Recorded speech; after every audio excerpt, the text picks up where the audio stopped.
بسم الله الرحمن الرحيم الحمد لله رب العالمين ونصلي ونسلم على نبينا محمد وعلى جميع الأنبياء والمرسلين وأشهد أن لا إله إلا الله وحده لا شريك له وأشهد أن محمدا عبده ورسوله اللهم صل على محمد النبي وأزواجه أمهات المؤمنين وذريته وآل بيته كما صليت على آل إبراهيم إنك حميد مجيد. يا أيها الذين آمنوا اتقوا الله وقولوا قولا سديدا يصلح لكم أعمالكم ويغفر لكم ذنوبكم ومن يطع الله ورسوله فقد فاز فوزا عظيما. أما بعد. Dear brothers and sisters, we are continuing to talk about the life of the Prophet Muhammad sallallahu alaihi wasallam. In the last khutbah, we had talked about the Prophet sallallahu alaihi wasallam working as a shepherd to earn his own living, despite the fact that he could have depended on his rich family and his rich uncle. But he wanted to be a man even when he was a child. He wanted to feel independent. He wanted to expose himself to these hardships of the daily life in the workforce. He went out and he endured the sun. He endured the risks and dangers by being out in the wilderness, being exposed to bandits, being exposed to robbers, to wild animals, sleeping at night in the wilderness. Something that I bet if one of us was asked even to go outside this city and just sleep one night outside in the fields, I cannot do it. You just think about it. Even if you have a tent, go outside in the wilderness like this and try to sleep. You will not sleep all night. So subhanallah, such incidents that happened in the life of the Prophet Muhammad sallallahu alaihi wasallam, Allah was preparing this personality to be a unique personality from all aspects. And we mentioned in this Arabic khutbah as well, inshallah I'll go back to a story of Bahira. But before I go to the Bahira story, Prophet ﷺ, when he was 14 or 15, his uncles and his whole tribe, Quraysh, was an ally of another tribe called Kinana. And there started a war between Kinana and another tribe called Hawazin. Quraysh went to help out Kinana. They were their allies in Jahiliyyah, in the pre-Islamic era. And it was a tradition of the people at the time that when there's a war, all men and even all boys go out for that war. And this is how they became so brave and so strong.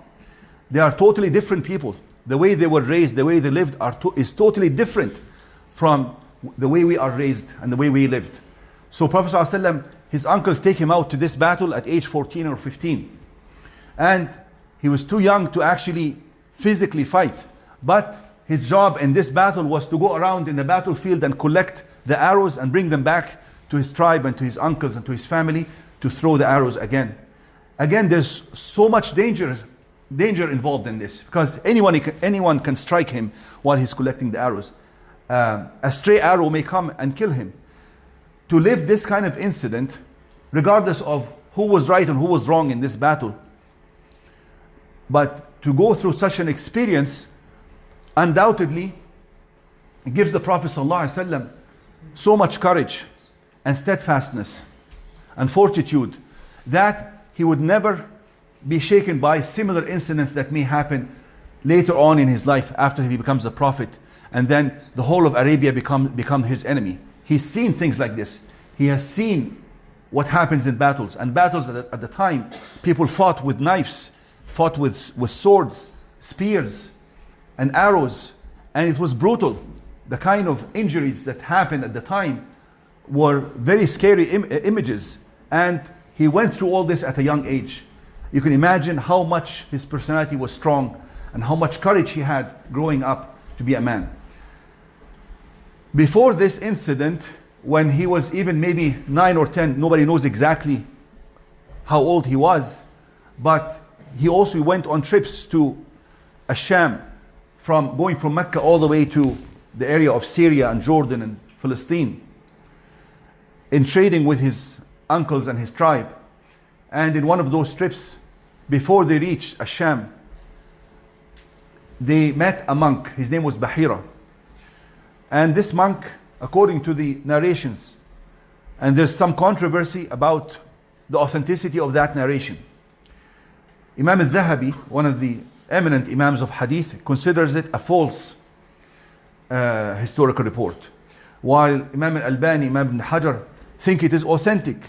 But Imam ibn Hajar feels that the details included in the story might not all be authentic. But the fact that Bahira, the monk, who was a Christian monk, worshipping in northern Arabia, the fact that he has met the Prophet ﷺ, we can conclude that this incident did happen, but the details of which we don't know very clearly, or we cannot be 100% sure about. And the reason I mentioned that this definitely happened is that there is a story of a monk, his name was Bahira, mentioned in the books of the Christians. This was a famous righteous person in the history of Christianity. I think his name was Sergius, but his nickname was Bahira. And he wrote a book. It's called The Apocalypse of Bahira. Yes, his name was Sergius, the monk Sergius. He lived originally in the desert of Sinai, near Mount Sinai. That's where he worshipped. But then he saw a vision, and that's mentioned in his book, not in Muslim sources.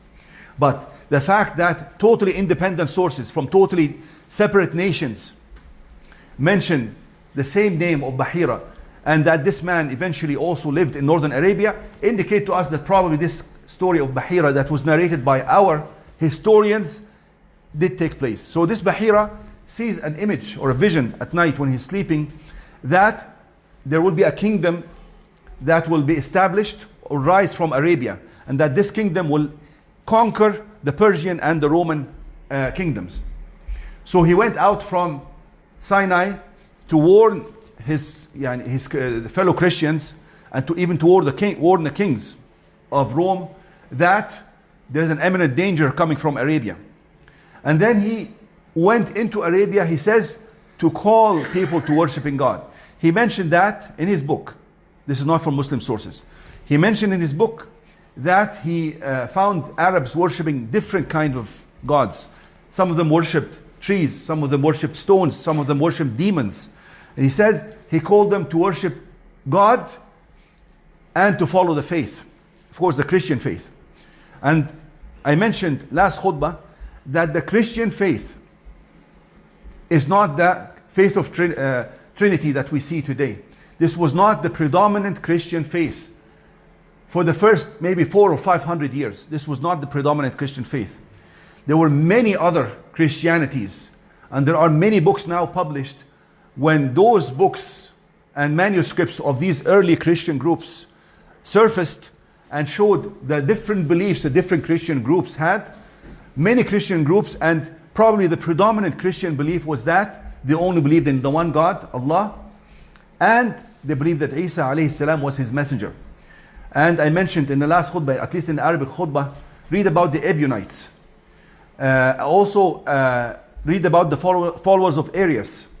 Those people were Unitarian Christians. They worshipped the one God and they considered Isa as his messenger.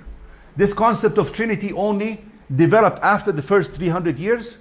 And when the followers of Trinity joined hands with the emperor of Rome, only then that concept started spreading, because they oppressed all the other beliefs of Christianity. The authentic beliefs of Isa that were taught by Isa, Jesus, were oppressed, and its followers were persecuted, killed, crucified. Their books were burned.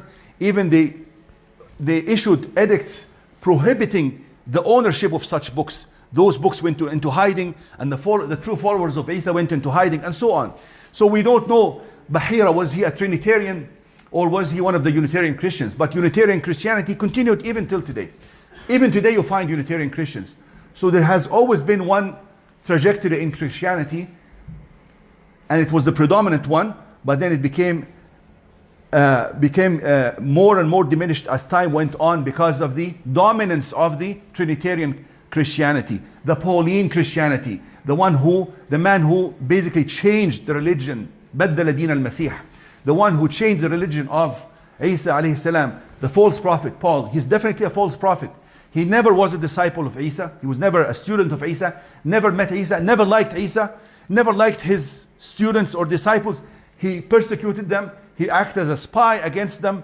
But then he comes and claims, 25 years after the rise of Isa alayhi salam, he comes and claims that as he was walking towards Damascus, he saw a vision. He saw Isa alayhi salam himself coming to him and calling him to Christianity and inspiring him with a new faith about the nature of Isa alayhi salam and why he was crucified and so on. And that's how he developed these concepts of crucifixion and the concept that he was crucified for the sins, to remove the sins of humanity. And then he developed the concept of Trinity and the divinity of Isa alayhi salam. And so all these are new concepts that were never there before.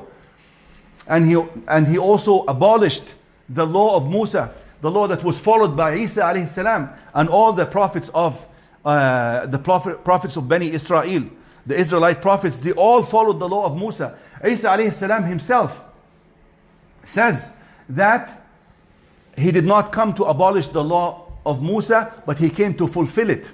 And he mentioned that until the day of judgment, there will always be the law, and not even a single letter of this law can be removed. This is the saying of Isa alayhi salam. But Paul had a totally different view, and he changed Christianity from its foundation. He invented a new religion, despite the fact that Isa alayhi salam himself warned of false prophets calling people in his name. And Paul did call people in his name to a false religion. I'm sorry I went away from the story, but Bahira did go into northern Arabia.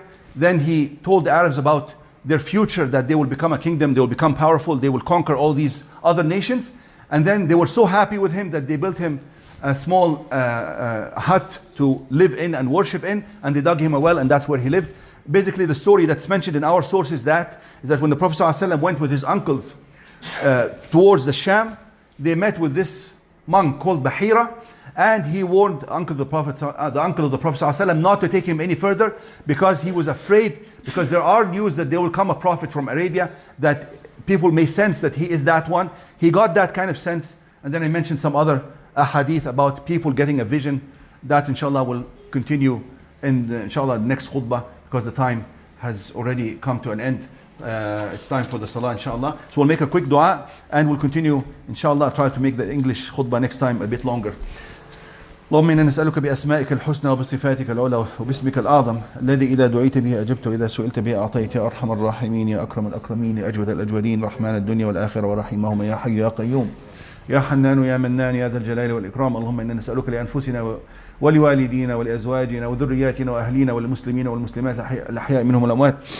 اللهم لا تدع لنا في هذا اليوم العظيم المبارك ذنبا إلا غفرت ولا ميتا إلا رحمت ولا مبتلا إلا عافيت ولا ولدا إلا أصلحت ولا ضالا إلا هديت ولا مريضا إلا شفيت ولا خائفا إلا أمنت ولا محتاجا إلا أعطيت ولا مهموما إلا فرجت عنه ولا محزونا إلا فرحت ولا خائفا إلا أمنته ولا أسيرا مظلوما إلا فككت ولا عدوا إلا قصمت ولا حاجة من حوائج الدنيا والآخرة لك فيها رضا ولنا فيها صلاح إلا قضيتها ويسرتها يا رب العالمين. وصلى اللهم وسلم وبارك على نبينا محمد. الله أكبر الله